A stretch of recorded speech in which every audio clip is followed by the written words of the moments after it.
So to be clear, can you both introduce yourselves and tell me your title? Sure. I am Kelly Solomon. I'm the Director of Critical Care and Maternal Child Care. And I'm Jessica McCabe, and I am an RN on ICU and step down in the COVID unit right now. Again, thanks both for participating. I'm going to ask questions, and you both can jump in, one at a time, or if you feel like the other's answer suffices, we can move on to the next one. Okay. So, what is the first thing that leaps to both of your minds when I ask each of you, what you would like the public to know about the pandemic from your experience at the hospital? I think I can start that. Absolutely. Initially, what I think of is that it's real. I'm still getting a lot of chatter that people don't believe it's real. My staff here have been living it since the spring. We are at a whole new level now, the amount of patients we have. And these patients are very, very sick. And it has taken its toll on the staff because these patients just continue to come, and we're doing our best to care for them. But I feel like the public really needs to understand that this is not related to politics. It's not gone away since the election's over. It's real, and it's affecting our community in a really, really tragic way. Yeah, and like Kelly said, like they have to understand it's real, and whether they think it's a conspiracy, whether they think it's politics, it's not stopping these people dying every single day. People are dying, whether it's politics, whether it's a conspiracy, they're still getting sick and dying. And it's a travesty. It's sad that people don't believe it. Kelly, you said it's at a whole new level. As it stands today, what does it look like? Like, how many patients are in for COVID, and how does that compare to the entire patient population, if you have that data available? 42 today. So it's been a journey, Eric, honestly.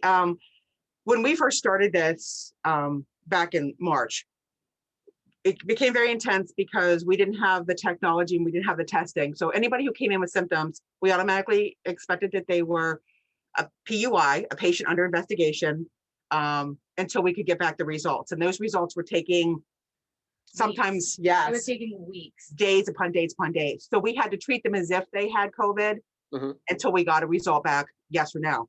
And our numbers were really not high back then. And we figured out processes, made sure we were doing what we needed to for the staff to be safe, the doffing and the donning, and really checking each other, making sure that we were all following what we needed to and what infection control told us to do to keep safe. And so my team here has done a phenomenal job with managing through this. And we actually had, in probably late summer, we had a lull. We had very few patients. Right. And the patients we did have weren't real sick. I mean, they weren't on ventilators. They weren't to the level that they are now. Probably, I'd say probably about 3 weeks ago, it just exploded. I feel like it's only been 3 weeks. It's longer.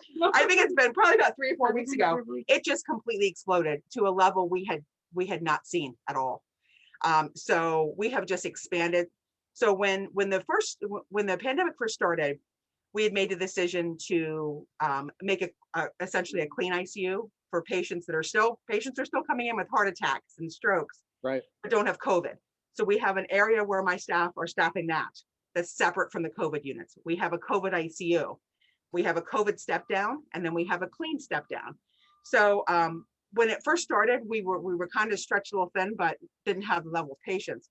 Now we have the level of patients, and these units are full. Yeah. Every day. And if we do have patients that are getting better and going home, but as Jess said, we had 2 patients die last night. So we are seeing that, and I think that is what is the most difficult for me as their leader, is I know what this is doing to them emotionally. And these patients, you have to understand too, they're dying alone, as in without their family members, because who they have with them is my nurse who's at their bedside as they're dying. And that is just, it's so heart-wrenching for my staff to go through these experiences with these patients. And it's hard for them as well, is because we're in healthcare. We want to fix people. We want to get them better, and we want to send them home. And it's taking its toll emotionally on the staff, because that is not happening with not all of them, but a lot of these patients are not getting better. They're dying. The hardest part is when you're with these people for weeks and weeks and weeks on end, and you try to do that continuity of care.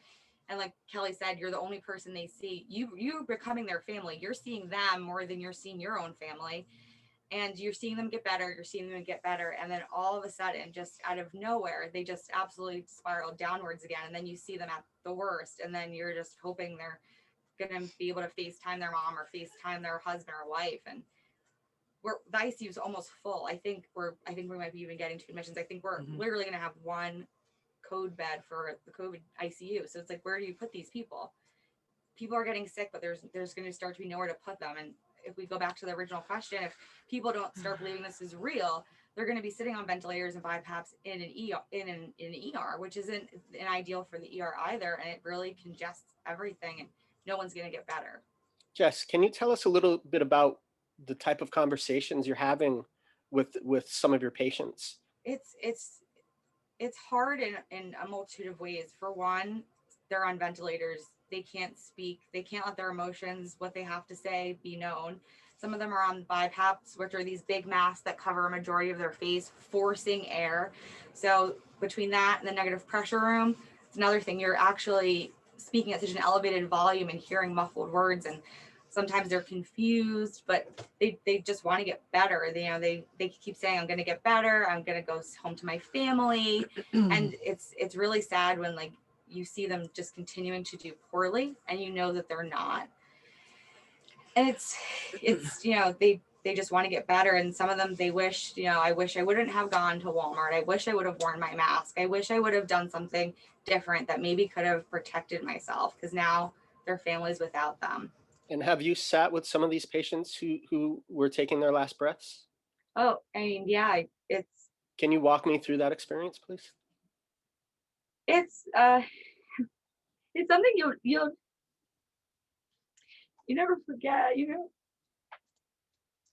And I, to speak for Jess and from what I've seen from my staff, and it's hard for me not to get emotional, and I'm not at the bedside. I am supporting the team that's at the bedside. Yeah. But we as a profession are incredibly compassionate people. And so we are really struggling with not being able to fix these patients and being the last thing that they see. Just for an example, this morning, one of my nurses came to me, one of our deaths last night. Oh. She was in, this was the one on step down. Oh. She was in with her 2 days ago and she was having some problems with her heart rate. And she was giving her some medicine and she said, I'm just so afraid I'm never going to see my grandchildren again. I'm never going to see my grandchildren again. She passed away last night. So that nurse is, just devastated. And we just feel so powerless. I mean, we are at the bedside every day trying to get these patients better. And it's, I have a nurse who is chosen to step away from the profession. Yeah. Just recently, because she said, I am so emotionally torn down by this. She said, I can't watch this anymore. And it was the hardest decision I think she's ever had to make. Yeah. You can't, but you become their family and you're sitting there with them and you try to FaceTime the family, but a 90-year-old wife doesn't have the capacity to FaceTime her husband. She can't come and she can see her husband through a glass window like he's sitting in a fishbowl. Yeah. But like you get married and you have this family and you just assume that they're going to be with you forever, no matter better or for worse, die on your deathbed on your happiest day. And you're married to someone for 70 years and you can't even hold their hand while they're passing away. You can't even give them a kiss on the forehead. You can't, there's nothing, and there's nothing that can be given. It's so much is being taken away from these families that we sitting there holding their hand, talking to them and rubbing their forehead will never replace, because they don't know us. They know us in the 2 to 3 weeks that we're in and out of their rooms, but there's just a huge sense of loss for these people and their families. It's devastating. It's absolutely devastating. I think a lot of attention, with good reason, has been focused on, like physical resources like PPE and such. But how about labor? You mentioned you had one staff member leave. I imagine, well, what are the shifts like? Are nurses working more frequently? Is there a lot more? Oh my gosh, yes. We are. We're picking up as much as we physically can without burning ourselves to the ground and still to be able to provide that good quality care. I think all of our staff, I mean, we're trying our hardest. We know that, the doctors, the patients, we're all each other have right now. And we really have to be there to support each other. And if we're not, I mean, then there's nobody. And we're seeing such high numbers. A lot of times how we staff is based on historical data. So what we normally see in our units. Okay. So what has been challenging as well is we never typically see 11 patients in the ICU, let alone 11 patients that are BiPAPs, vents, extremely ill. flows. So, and the nurses here in the ICU and step down, they are specially trained critical care nurses. So you just can't go out to the street and pluck these nurses, into here. And so I think that as a leader for this team, it has been so challenging for me because I literally, some nights I dream about how I'm going to staff this unit and make sure that the patients are safe and the staff are safe and feel supported, because it's incredibly challenging to keep up with the demand for these nurses. And the last thing that I want to have happen is more nurses leave because they're so burnt out and they're so emotionally and physically just drained. And so we're doing our best to make them feel supported, being available to them, and making sure that we're providing as much support as possible during this unprecedented time. I mean, it's just incredible. I've been in nursing over 30 years and I've never seen anything like this. The level of patients even that we have in the hospital across the hospital is incredible. So but we are at more COVID patients now than we ever dreamed we would have. Where do you find hope when you're on the shift? Is it in patients who do recover and who do leave the hospital, or is it It's simply in just getting home? it's those patients.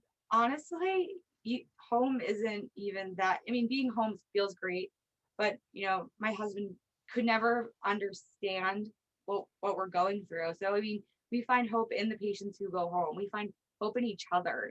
Just we really are sitting here lifting each other up, making each other laugh. Talking about things absolutely unrelated to work for 5 minutes. One of our nurses out on step down was talking about on ICU was talking about how she was going to see her grandkids, and that was just going to be the best thing ever, just to step away and bring your mind somewhere else, is just, and smile and laugh, even if something real bad is happening. It's just what brings you hope. And one of the things that I would love to send as a message, not just to the community, but to my team and people, I don't think people really understand unless you are in the thick of it. These people are heroes. My staff are heroes. They come in here every day and are just trying to keep their heads up and caring for these people. And, they were interacting back in ICU yesterday, and they have learned to love these patients, these patients that really are at our mercy to give them the best care. This is it. This is what they've got, is these nurses that are showing up every day to care for them. And I cannot express enough to people how physically and emotionally challenging this is, and how they continue to show up and do the best and be that person for those patients, be that person who's going to take care of them, who's going to make them comfortable, who's going to hold their hand. I can't speak enough for my staff and how phenomenal they have been through this entire situation that we never dreamed would ever happen here.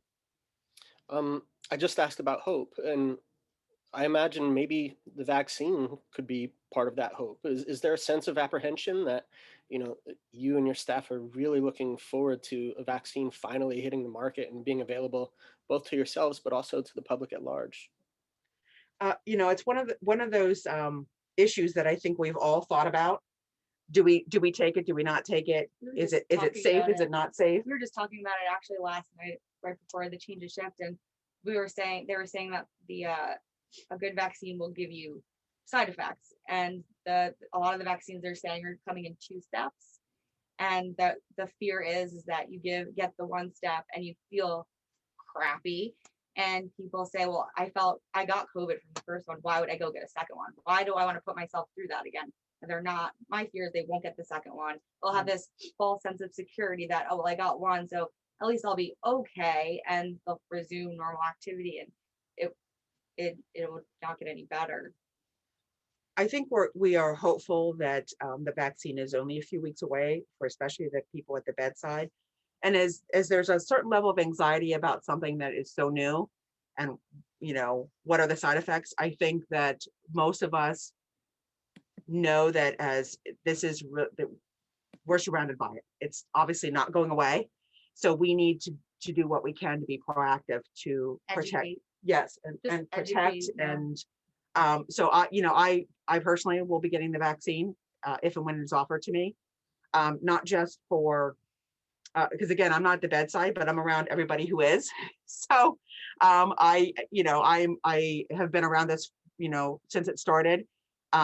I think we're all very pleased that we are doing what is right. I do not have any staff that have become infected from taking care of patients. We follow what we need to follow. We're doffing, we're donning, we're wearing the mask. We have appropriate PPE. We do. We're very safe here, but I think we all feel that we can set the example as well of get the vaccine and see if we have to get this under control. You know what I mean? So I think that we all kind of feel that it's the right thing to do to try to manage this and protect not just our coworkers and our patients, but our families. Absolutely. I leave this last question open-ended. Kind of the floor is yours. Is there anything you'd like to reinforce? Anything you'd like to address that I didn't ask about? I don't know. I just people need to know. Like I think the really big take-home message is people need to know this is real. People are dying alone because no one's taking this seriously. And I'm sorry, Yeah. and do what they're telling you to do. Because we case in point, it's working. So wash your hands, wash your hands, wash your hands. Wear your mask. I mean, I've been around it as most of us have been for 8+ months, and we're doing everything that they're telling us to do. Social distance when you can, wash your hands, wear your mask. And those things are working. And I know that people get into this, well, I don't want people to tell me what to do. Right. But they have to understand that this is beyond, way beyond that. This is trying to save lives and get people better. And I just have this incredible fear that if we don't get control of this, we are not going to have the resources to care for these people. And what's going to happen? I don't want to ever get to the point where we have to pick and choose who we care for. We have to get this under control so we can care for everybody, our COVID patients and our non-COVID patients, everybody who needs care. We want to be able to have the resources and the beds to be able to care for them. And so we've got to get control of it. Yeah, for sure. Thank you both so much for your time. I really appreciate your honesty, your openness, and just connecting with me and our readers. Thank you. Absolutely. Thank you. Absolutely. Thank you.